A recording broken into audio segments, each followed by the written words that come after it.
All right, hello, fellow YouTubians. My name's Terry Andrews Jr., also known as the J5 Guru. So I'm going to go ahead and I'm going to start drilling these LifePo4 cells. Okay, um, and I'll zero to the top of each one, and then drill it down 300 thousandths, and then follow through with the end mill and rinse and repeat for all of them. So there we go. All right. Okay, so halfway there. These are this one here I haven't done yet. This side here, I've done all of them just to show you. So that's what it looks like. These are actually tapped out to a large, I think a 632. Um, but just to show you the size difference. So that one threads in there. This one, of course, just drops right in. And in fact, it's so large that the head of the actual screw can go in. So there we go. I continue my efforts on your behalf. Okay, I've completed doing the drilling.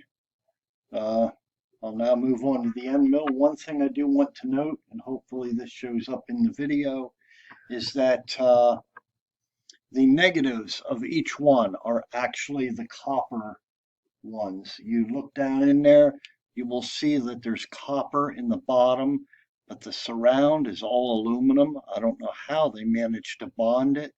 So let me just show you real quick here.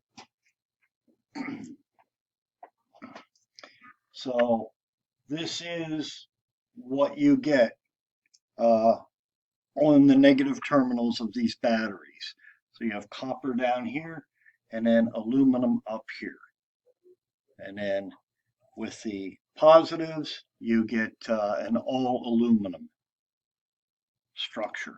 So keep that in mind. Food for thought. Don't know why, but that's that's the way they are. All right, so I'm moving on to the end mill process. Full disclosure here, I am going down on mine to 310 thousandths. Remember how I had a little bit of that thread insert sticking up? That's perfectly fine. I've measured the thin section with the calipers of each one of the terminals, and that is 80 thousandths thick. So if I'm going into that by 10 thousandths, it's still 70 thousandths thick. Super plenty thick enough. Yeah, so I'm going down that extra 10 thou to 0.310 of an inch. And I've already got this zeroed, and I'm going to go ahead and do all these. So, all right. Okay, I decided to show you this particular process. I had to turn most of the lights out. I apologize for the poor picture quality. I have to get a new camera set up, bottom line. I tried adjusting the exposure and the white balance, so on and so forth, but every time I do so, the image, recorded image, just starts flickering and going crazy. So anyhow, so what I'm doing is I'm making sure not to hit where it raised a burr when I drilled it, and I'm getting my zero to the top. You can see it's at 5 thousandths. I zero that. I'll just kind of go over here to the other side, kind of confirm that, and yep, zero. So good to go there. So now what I do is I take that end mill, run that down into the hole. A little bit difficult. You got to get her pretty. There we go. There's the bottom of the hole at 267. Raise it up a little bit. I have this on 100 RPM. I'm going to go ahead and start it. And I'll just run it down till it hits 310.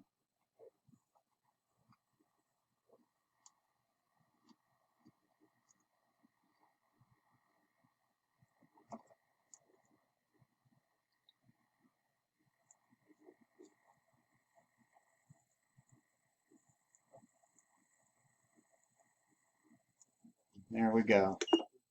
You could probably see some of the copper come out. Maybe you can't. There we go. Just show you. Hopefully this auto focuses. Combination of copper and aluminum. So there we go. Rinse and repeat.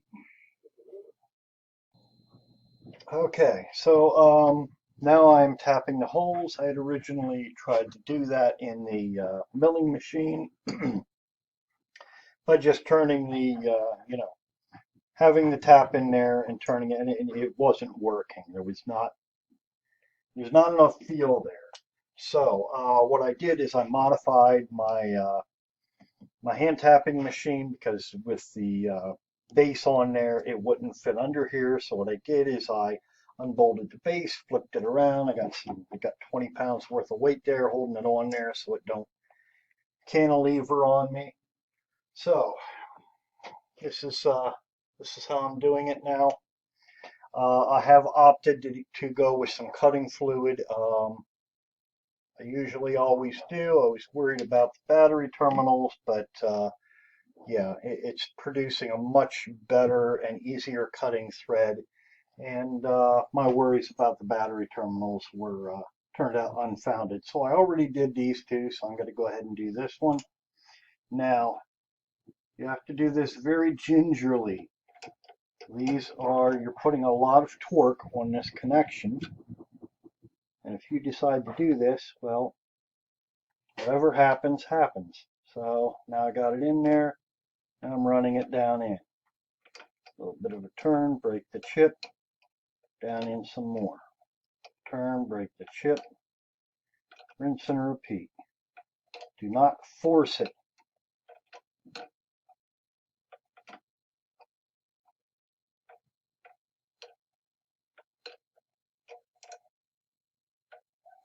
So far, so good. Okay, I can feel some resistance there. I'm going to back this out. I'm going to put pressure on this to help lift this out of here.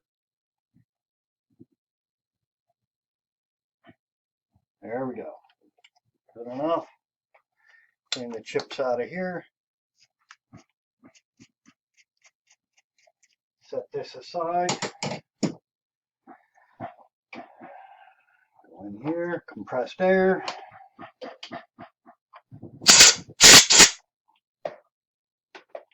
Okay, it's clear of chips.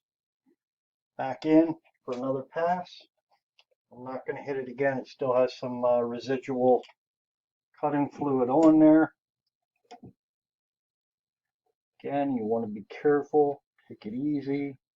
Take your time. You screw this part up, your batteries, yeah, done. Game over, right? There we go.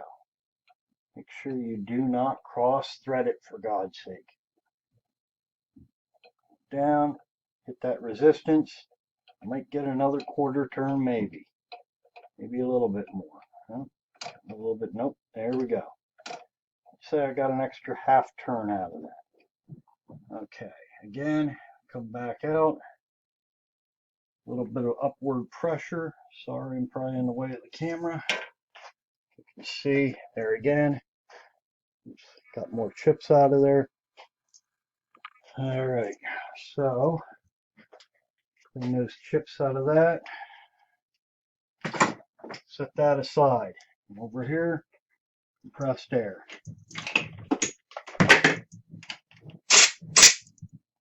Okay, looks clear. Now I'm going to go in with the tap that I cut. Okay, now a little bit of cutting fluid, tapping fluid. Okay, you have to be, I can't stress this enough. I almost screwed the one hole up on here. This, yeah, do not force it. It is so easy to cross thread because there's no lead in on this. So you have to do it by hand. See, it's cross threading. You have to do it by hand and you have to just monkey with it, okay? Do not force it. When you got it, you'll know it will go down in there.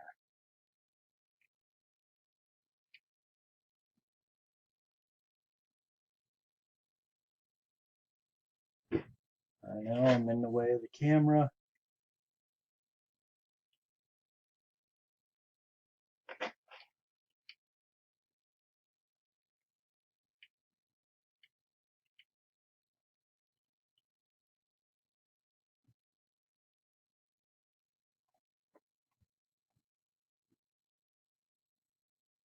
Oh, gotta back it out again. This is extremely tedious. No mistake about it. Did I get it?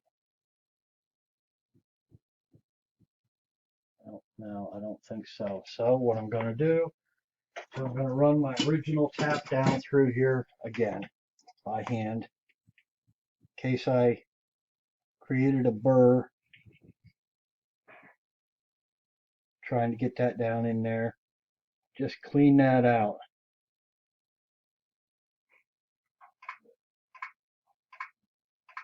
This aluminum is very, very soft. I don't know what grade of aluminum it is, but it is incredibly soft.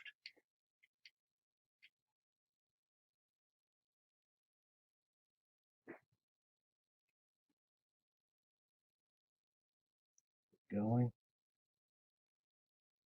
I'm going to put a little bit of cutting fluid on, a little bit more cutting fluid, because again, it just, the difference between this going in the way it should and cross threading.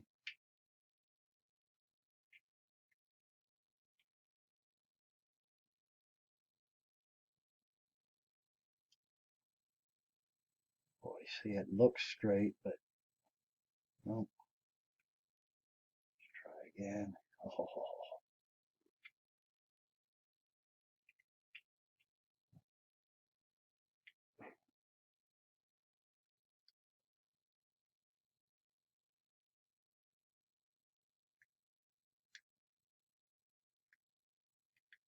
See, I don't know why it keeps doing that, but again, that one appears to see this one's got a lead in, so it just clean up those threads again.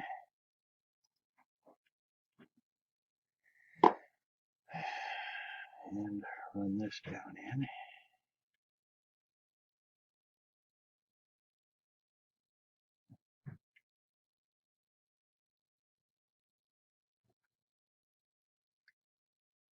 Come on.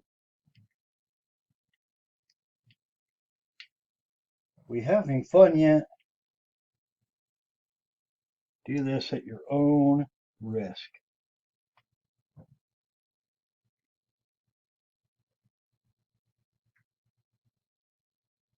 Is it going? I think that's cross threading.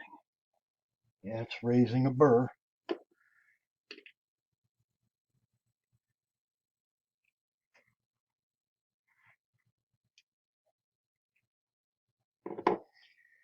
Just going to look at my, I'm going to hit this with a file just to be sure that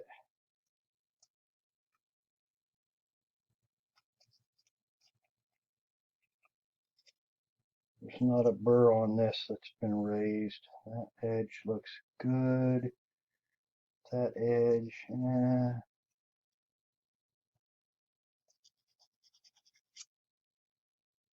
try that again.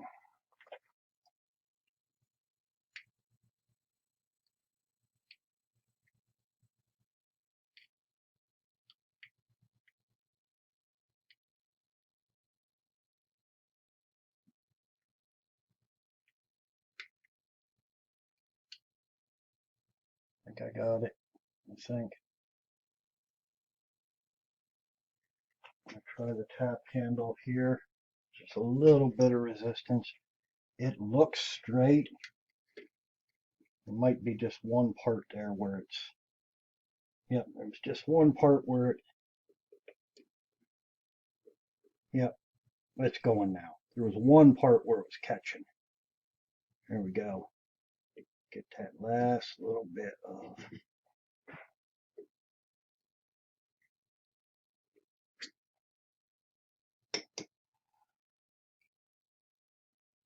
yep. see a little bit of in here. That out. And here. We'll run that down in one more time.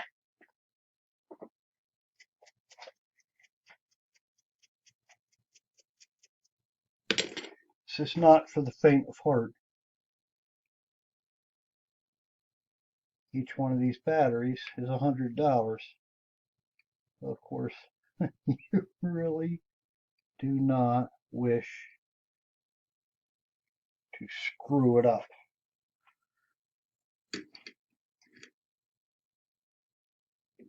And that's it. Do not over torque on these things because these things will try to turn on you internally. So there we go. All right. I know that part was a little bit long. I apologize for that, but this is one of the things that you're going to have to, yeah, whether you want to do this or you're forced to do it because the things just keep stripping out, even though you're using a very gentle, yeah, this, yep. So, okay, just be aware of that.